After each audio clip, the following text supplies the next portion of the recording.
Hi hello నమస్తే నేను మీ ఈశ్వరి. నేను ఈరోజు రాజమండ్రిలో ఉన్న మహాకాళేశ్వర ఆలయం గురించి నేను చెప్పబోతున్నాను. సో మీరు ఎవరైనా కూడా నా ఛానల్ని ఫస్ట్ టైం విజిట్ చేసినట్టయితే నా ఛానల్ని సబ్స్క్రైబ్ చేసుకోండి, అలానే షేర్ చేయండి, లైక్ కూడా చేయండి. మీ అందరికీ మంచి జరగాలని అనుకుంటున్నాను. మరి అయితే స్టార్ట్ చేసేస్తాను. ఇప్పుడు నేను ఈస్ట్ గోదావరిలో ఉన్న రాజమహేంద్రవరంలోని ఇది మహాకాళేశ్వర ఆలయం అన్నమాట. ఇది మధ్యప్రదేశ్లోని ఉజ్జయిని ఆలయంతో ఆలోచించి ఈ మహాకాళేశ్వర ఆలయాన్ని నిర్మించారు. సేమ్ మధ్యప్రదేశ్లో ఉజ్జయిని ఆలయం ఎలా అయితే ఉంటుందో మహాకాళేశ్వర ఆలయంలో కూడా సేమ్ ఉంటుంది. సో అలానే సేమ్ నిర్మించడం జరిగింది. ఇది ఏంటంటే రెండు ఎకరాల విస్తీర్ణంలో ఈ ఆలయాన్ని నిర్మించడం జరిగింది. ఇది 109 గర్భాలయ గోపురంలో 9 అడుగుల శివాలయంని నిర్మించారన్నమాట.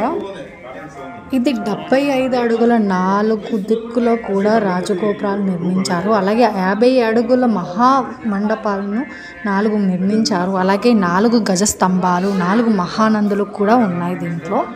ఈ ఆలయం చుట్టూ 64 ఉపాలయాలను కూడా మనం నిర్మించడం జరిగింది. సో మీ అందరికీ కూడా నేను పేరున విగ్రహానికి అలాగే పేరును కూడా మీకు చూపించడం జరుగుతుంది. సో మీరందరూ కూడా వెళ్ళి విజిట్ చేసుకుంటే చాలా బాగుంటుంది. సో నాకైతే 2 కళ్ళు సరిపోలేదు. ఈవినింగ్ టైం వెళ్ళాను, చాలా బాగుంది అంటే.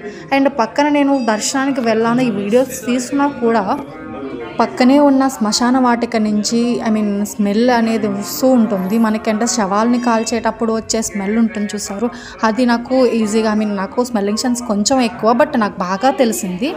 నేను ఈ ఉపాలయాలన్నింటినీ కూడా ఒక్కటి కూడా వదలకుండా అన్నిటిని తీసాను. అన్నీ కూడా మీరు దీంట్లోనే విజిట్ చేయొచ్చు. అండ్ నేను స్మాల్గా తీసాను, బట్ మీరు డైరెక్ట్గా వెళ్ళి విజిట్ చేస్తే మీకు ఇంకా హ్యాపీనెస్ వస్తుంది. ఆ ఆలయంలో ఉన్నంతసేపు నా మైండ్లో ఏం రన్ అవ్వలేదు.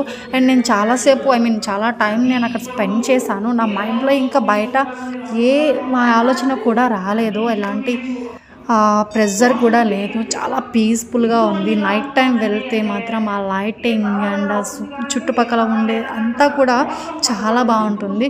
సో నాకు తెలియని విగ్రహాలు అలాగే దేవుళ్ళు కూడా ఉంటారని నేను ఇప్పటివరకు చూడలేదు.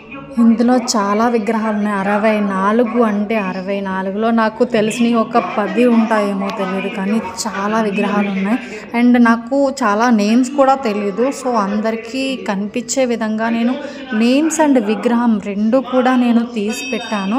సో మీరు ఇక్కడ దర్శించుకోవచ్చు. నేను వీడియో తీసినప్పుడు కొంచెం షేక్ అవ్వచ్చు, నా మొబైల్లో తీసాను కాబట్టి. మీరు డైరెక్ట్గా వెళ్తే నిజంగా నా మీద నమ్మకం ఉంచి మీరు డైరెక్ట్గా రాజమహేంద్రవరం ఉన్న మహాకాళేశ్వర ఆలయాన్ని మీరు దర్శించినట్లయితే ఖచ్చితంగా మీకు మంచి జరుగుతుంది. ఖచ్చితంగా అంటే ఈ ఆలయంలో కూడా మీకు తెలియని విషయం ఏంటంటే పక్కనే ఉన్న శ్మశాన వాటిక నుంచి చితాభస్మం తీసుకొచ్చి అభిషేకం కూడా చేస్తారు, డైలీ వేస్ట్ చేస్తారు. అండ్ డైలీ ఏ టైంలో ఏ అభిషేకం చేస్తారనేది కూడా ఇక్కడ రాసి ఉంటుంది. సో మీరు వచ్చినప్పుడు విజిట్ చేస్తే మీకే అన్నీ తెలిసిపోతాయి. మీరు చూసినట్టయితే ప్రతి ఒక్క దేవుడి పేరు అన్నీ కూడా దీంట్లో ఉన్నాయి. అండ్ నేనైతే ఫస్ట్ టైం చూసినప్పుడు చాలా ఆశ్చర్యపోయాను, ఇంతమంది ఉన్నారా దేవుళ్ళు అని చెప్పేసి. నేనైతే నిజం చెప్పాలంటే నిజంగా ఆశ్చర్యపోయాను. నాకు తెలిసిన 10 మందే. ఈ 10 మంది తెలుసుకొని ఏదో నాకు అన్నీ తెలుసు అన్నట్టు పెద్ద బిళ్ళప్పిస్తూ కూర్చున్నా, కానీ నాకైతే ఎవ్వరు తెలియదు, ఏ దేవుడి గురించి తెలియదు. నాకు బాగా ఇష్టం ఈశ్వరుడు అంటే. ఇంకా నాకైతే చెప్పక్కర్లేదు, మండే అయితే చాలా స్పెషల్ డే. ఎందుకంటే నాకు ఎందుకో తెలీదు, ఆ మండే టైంలో ఏం చేసినా జరుగుతుంది అని చెప్పేసి మంచిగా నమ్ముతాను. సో మీరందరికీ సోమవారం అంటే మీకు ఇష్టం ఉందో లేదో కామెంట్ చేయండి. అలానే మీకు శివుడు అంటే కూడా చాలా ఇష్టం ఉంటుంది ఖచ్చితంగా. అది నేను ఉంటుందో లేదని చెప్పకూడదు, ఎందుకంటే శివుడు అంటే ఇష్టం లేని వాళ్ళు ఎవ్వరూ ఉండరు. సో మీరందరూ కూడా కామెంట్ చేయండి ప్లీజ్. అది నేను చెప్పలేకపోవచ్చు, ఎందుకంటే నేను ఎప్పుడైనా కష్టం వస్తే ఖచ్చితంగా నా నోట్లోంచి ఈశ్వర అని వస్తుంది. ఒక్క కష్టం వచ్చినప్పుడే కాదు, సంతోషం వచ్చినప్పుడు కూడా నాకు ఈశ్వర అనే పదమే వస్తుంది. సో నాకేంటంటే ఈ ఆలయం గురించి తీయడానికి పెద్ద కారణం ఏం లేదు, బట్ నాకేంటంటే నాకు శివుడు అంటే చాలా ఇష్టం అండి. సో అందుకని నేను ఈ వీడియో తీశాను. ఈ ఆలయం చాలా బాగుంది అండ్ 4 దిక్కులు కూడా చాలా అందంగా ఉంది. ఇక్కడ చూసినట్టయితే మీరు ఇప్పుడు 4 దిక్కులుగా 4 ద్వారాలు ఉన్నాయి. అన్నిటిని మూసేశారు, బట్ ఒక్కటి మాత్రమే తెరిచి ఉంది. అండ్ సెంటర్లో కూడా ఆలయం చూసారు ఎంత బాగుంది. ఇక్కడ మన ఎదురుగా ఉన్న దివ్య జ్యోతులను వెలిగించడానికి ఇక్కడ మనకు ఒక స్తంభాన్ని నిర్మించారు. ఆ స్తంభానికి ఏంటంటే దాంట్లో మనకి మన రాసులు, పాదాలు ఇలానే అన్నీ ఉన్నాయి. అశ్విని నక్షత్రం, రోహిణి నక్షత్రం ఇట్లా అన్నీ కూడా మనకి రాసి పెట్టి అక్కడ పైన మనకి దివ్య జ్యోతులు వెలిగించడానికి ఒక స్తంభాన్ని మనకి నిర్మించారనమాట. ఇది ఎవరు నిర్మించారంటే నాకు తెలిసిన విధంగా అయితే వెంకట్రావు గారంట. ఈ వెంకట్రావు గారు రోటరీ క్లబ్ ఆధ్వర్యంలో నిర్మించారని చెప్పేసి అన్నారు. కానీ ఇది మాత్రం, ఈ ఆలయం మాత్రం చరిత్రలో నిలిచిపోయేంత. మా ఫ్యామిలీలో అయితే ఫస్ట్ టైం, ఇంతకు ముందు అయితే మా మహాశివరాత్రి అనగానే మా అమ్మ చాలా గ్రాండ్గా జరుపుతుంది పండగ అనేది. ఇప్పుడంటే కొంచెం తగ్గింది, వయసు అయిపోయి అన్నీ చేసుకోలేక అట్లా అయిపోతుంది. కానీ మాకు చిన్నప్పటి నుంచి శివుడు అంటేనే ఇష్టం. మా అమ్మ శివుడికి తప్ప ఏ దేవుడికి దండం పెట్టదు కాదు. ఇప్పుడు మారింది, ఇప్పుడు ఎందుకు మారిందో నాకు కూడా తెలియదు. బట్ అంటే కాలానుగుణంగా మారుతూ ఉంటారు మనుషులు అని చెప్పేసి అంటూ ఉంటారు. కాబట్టి మా అమ్మ ద్వారా మా తమ్ముడికి ఏంటి, నాకేంటి, మా చెల్లికి ఏంటి, అందరికీ శివుడు అంటే చాలా ఇష్టం. అండ్ మండే అనేది మా ఇంట్లో చాలా ప్రత్యేకమైన రోజు అనమాట. మండేకి చాలా విశేషంగా ఉంటుందో లేదో నాకు తెలియదు, బట్ మేమందరం కూడా మండే అనేది చాలా బాగా జరుపుకుంటాము. చిరస్థాయిగా నిలిచిపోతుంది. సో మీరందరూ ఖచ్చితంగా విజిట్ చేయండి, చాలా బాగుంది టెంపుల్ అనేది. మీకు కూడా శివుడు అంటే చాలా ఇష్టం ఉంటుంది. చాలా వరకు నా ఫ్రెండ్ ఆఫ్ పర్సన్స్ చాలామంది ఉన్నారు, అందరూ కూడా చాలా బాగా ఎంజాయ్ చేశారు. అండ్ ఇది చూసారా, ఇది చక్రం అన్నమాట, శ్రీ చక్రం. ఇప్పుడు 4 మూలల 4 విధాలుగా పెట్టారు, గోపురం కూడా పెట్టారు దానికి. అండ్ దీన్ని శ్రీచక్రం అంటారు. శ్రీచక్రం మనకి దీని గురించి కూడా నాకు తెలియదు. సో నేను వీడియో అయితే తీస్తున్నాను, కానీ వీటి గురించి తెలుసుకుందామని చాలా ట్రై చేశాను.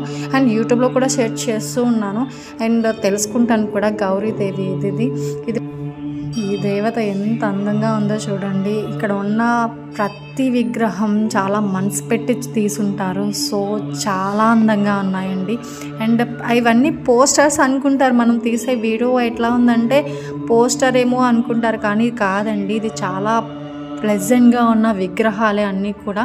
అన్నీ చాలా మనసు పెట్టి బాగా చేశారు. అండ్ కొత్తగా ఒక సాంగ్ వచ్చింది, ఒక సాంగ్ ఉంటుంది. ఏం సాంగ్ అంటే, నువ్వో రాయి నేను శిల్పి చెక్కుతున్నంతసేపు అని ఒక సాంగ్ ఉంటుంది. ఆ సాంగ్ ఏంటంటే చెక్కినంత చెప్పు అది రాయే ఉంటుంది. అండ్ చెక్కిన తర్వాత దాన్ని విగ్రహంగా చేస్తారు. ఆ విగ్రహానికి మనం అందరం నమస్కారం చేసుకుంటాం.